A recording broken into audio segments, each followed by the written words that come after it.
All right, what's going on, guys? Trev back again, here to bring you another video. This one will be doing our weekly review for this week's episode of The Walking Dead Season 10. This is for episode 10. It is called Stalker.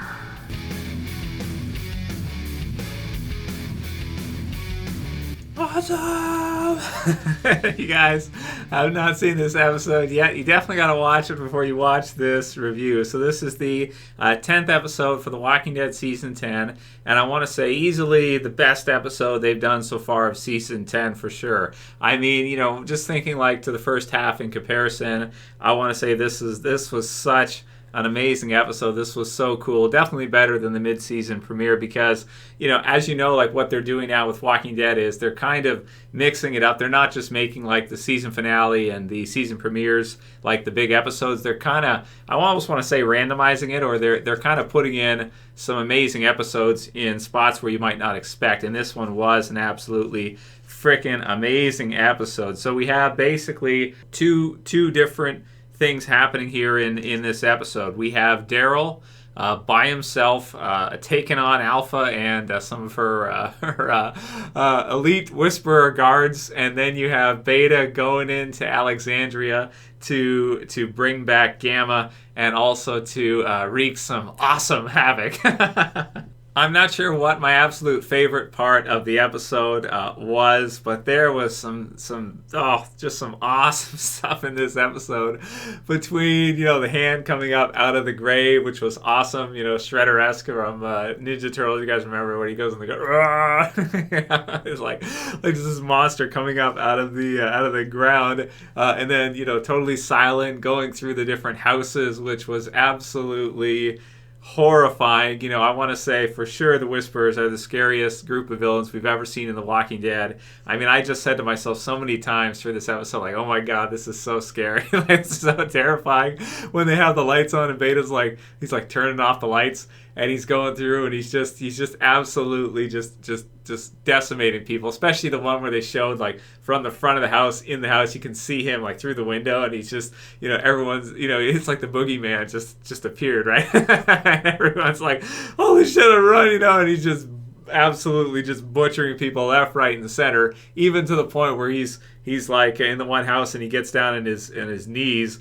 in some kind of, I don't know if you want to say whisper resurrection ceremony or something like this, and he's just like sitting there in the blood. There's like blood everywhere, and you know, I'm sitting here thinking like, what is he doing? He's like, oh shit, he's waiting for them to turn into walkers or guardians so that he can then use them to create a diversion, a distraction from the others while he goes in to get Gamma. And oh my god, that was just, it was so scary and so cool. Definitely one of the I want to say highlights for everything we've seen with Whisperers so far, and probably maybe the scariest scene in all Walking Dead as far as like pure like horror movies go. That was just absolutely you know, Halloween level amazing, so cool. So I guess we'll go scene by scene from the beginning because I don't want to really leave anything out. There were so many things in this one that I want to give my thoughts on that were just so cool. So you have Beta going into the RV at the beginning of the episode. You have them with the hidden door that they kind of reveal in the floor, and then he kind of goes down and in, and it's just so creepy to start with. And he goes, there's like a Whisperer who's just like chilling there in the dark, and then he lights the lantern and stuff. Oh, they're just so creepy, man. They're just so freaking creepy. We get the intro, and then we go through with Coco and Rosita with the scene we saw in the trailers where there's a Whisperer there, and then the Whisperer goes to kill the baby, and then she wakes up with it being a dream, which I think, you know, we all kind of knew from the trailer, like, yeah, it's probably like a dream wake-up scene. So that was pretty predictable for that part. But it was still scary, at least to start things off, and it kind of showed, you know, that Rosita was really having some fear, having some difficulty dealing with you know, the Whisperers and what's been happening and everything, and rightfully so once Beta shows up.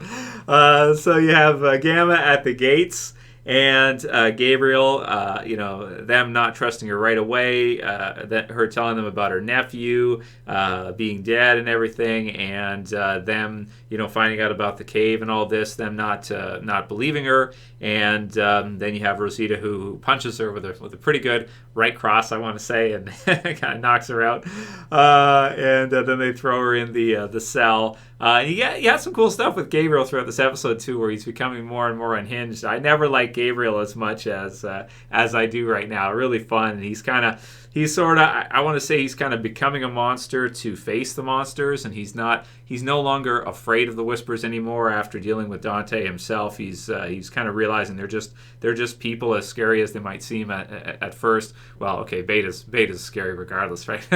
But they seem like they're so scary at first, but when it comes right down to it, from his perspective anyway, if you get him, then you get him, and it's just the same as anybody else. Him with lines about pulling teeth and stuff like this, and God told me to hang you. So I like that one. That was good. It's like it's kind of like, that's kind of an archetype, right? It's like a crazy, pastor, priest that just loses it and starts hanging people and this whole thing, right? God's will and everything. So that's kind of cool. So I love what they did with him there, and I want to say, like, for Alexandria, probably Gabriel and Rosita sort of being the leads for that. And we did find out that Judith has actually returned, because she's in this episode. She's in here, right, when she calls in Gamma or Mary, and so it's like, safe in here, we're going to hide, right? And he's like going to look under the bed, see if the kids are under the beds and stuff. Now, what would he have done if she was there unarmed? Would he have killed Lydia? Would Beta have done it? I don't think he would have. I don't think he really takes a lot of pleasure in doing what he's doing. I think he just does it because he kind of has to. But how old is Judith at this time? Probably not very useful as a guardian, right? So I think he would have left her anyway. We do see the scene with him and Laura, where he basically smashes Laura, and not in a good way. Not in a way that creates Judas, right? It's like throws her against the cell door. Awesome. It was so freaking sweet. Well, male on female violence isn't, but it was okay. It was freaking awesome. I don't give a shit. It was awesome. So kill my sister for Alpha, and you got Gabriel with the one eye, right? And he's looking through the cell. He's got he's got the one eye thing, and he's kind of shaking the head and everything. That was just so awesome. And Father.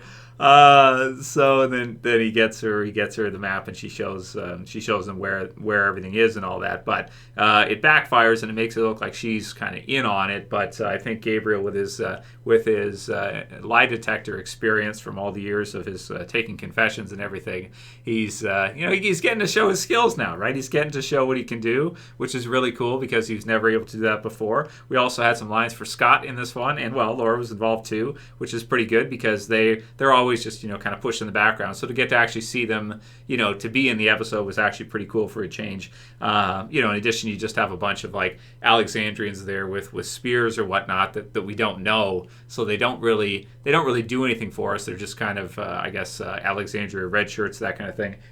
So it's what it is. So I guess in this one, when you look at it, nobody of note really died in the end of the episode, but it was still insanely scary and just a lot of fun to see through, and just some of the coolest, action sequences that maybe we've ever seen in Walking Dead, or horror sequences that we've ever seen.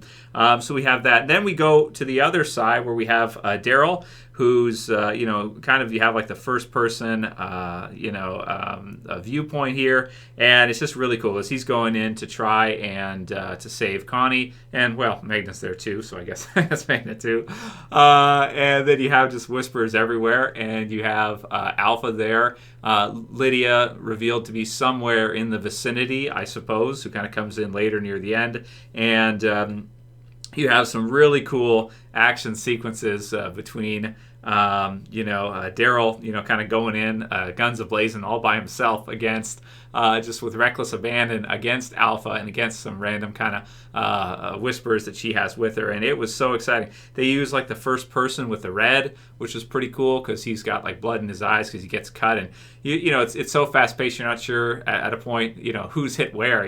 Like you have him, they're slashing each other and stuff. So she gets him a little bit, he gets her, and, not sure where she's bleeding from or whatever, not sure. And then he gets a blade in his, in his leg above his knee, I want to say, somewhere around there as part of the fight. Eventually they end up at the the gas station there, which was really cool. And she's kind of it was pretty scary when she's knocking with the her sawed-off shotgun, double barrel shotgun against the metal there, and then the walkers are kind of coming in, and then Daryl has to take the knife out and use it against the last one, which was really cool. And they both just kind of pass out, from, I guess, blood loss or just from exhaustion from the fight earlier. And there was a point in this episode to where I thought with that part that we were going to actually see the death of Alpha or something like that. At no point did I really think they would kill Daryl off, but he was in dire straits. He was in a bad situation,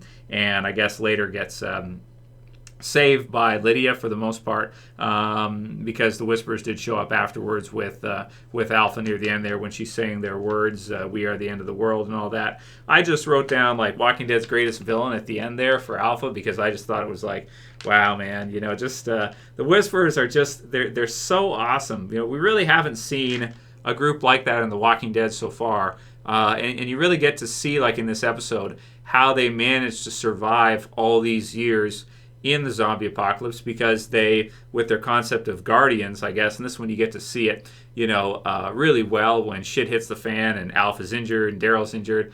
She's literally banging around making sound to kind of call in the walkers as backup for her, and you get to see why they're so useful, why it's such a good strategy, especially the one that kind of checks her out. There's one that kind of comes in and kind of, I want to say, Walker yells at her, if that's a thing, and then it's like, oh no, it's okay, it's not a person, and then her disguise works and everything for Whisperers, and then it decides to go that way. So you get to see, like, okay, it makes sense. Like, how did they survive all these years, however long it is into the zombie apocalypse now, if it's a decade or whatever, how did they survive so long?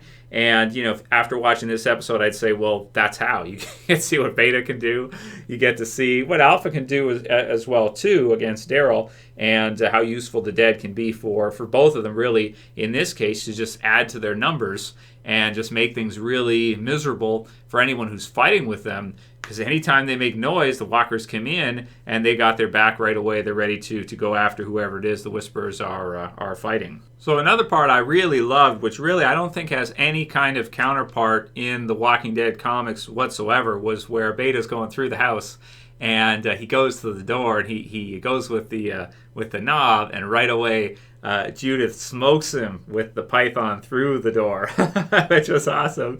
And then it's kind of revealed that he sort of has some kind of armor on or something like this. Now, in real life, that gun is so powerful.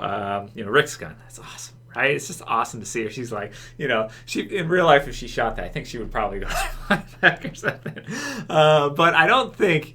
Okay, well, it's a TV show, so we've got to keep that in mind, right? But in real life, I don't think that would stop that bullet. I think that those bullets are so crazy they would go right through that. But whatever. Maybe I'm wrong. Maybe that's not the case. If it was like, I don't know what it was he exactly had. It was kind of some kind of metal or something. I don't know.